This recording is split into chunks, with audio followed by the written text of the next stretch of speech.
అంతటి స్నేహితుణ్ణి కలిగి ఉండి, ఇంతటి కుబేరుణ్ణి కలిగి ఉండి, ఆయన మామూలుగానే ఉన్నాడు కానీ వాళ్ళ డబ్బు కానీ వాళ్ళ వైభవాన్ని కానీ ఆయన వాడుకోలేదండి. అంతేకాదు వెండి కొండ మీద కాపురం ఉంటాడు ఆయన, అంత వైభవం ఆయన.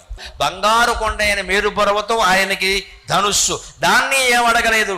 సముద్రమే అమ్ములపది అంతటి ఉండి సముద్రం నుంచి ఈయనేమి తీసుకోవాలా. లక్ష్మీదేవిని విష్ణుమూర్తికి ఇచ్చి పెళ్లి చేశాడు అన్నగారుగా ఉండి, అక్కడ గడ్డం కింద బెల్లం మొక్క పెట్టి. అంతా త్యాగమే. శివుడు త్యాగయోగి, విష్ణువు భోగయోగి. సమస్త భోగాలు ఉండి కూడా విష్ణువు ఆత్మనిష్టలో ఉంటాడు. సమస్తము త్యాగం చేసి కూడా శివుడు ఆత్మనిష్టలో ఉంటాడు. మనం భోగంలో ఉన్నా, త్యాగంలో ఉన్నా, యోగంలో ఉండడం చాలా ముఖ్యం. అది నేర్చుకుంటే చాలు. మన చుట్టూ సంపదలు ఉండని లేకపోని, సుఖాలు ఉండని దుఃఖాలు ఉండని, చుట్టాలు ఉండని లేకపోని, ఎప్పుడూ మనస్సులో ఉండాల్సింది నమ శివాయ నమ శివాయ అంటే ఎప్పుడూ మనం యోగులమై ఉన్నట్టే. విష్ణువుతో సమానమే, శివుడితో సమానమే.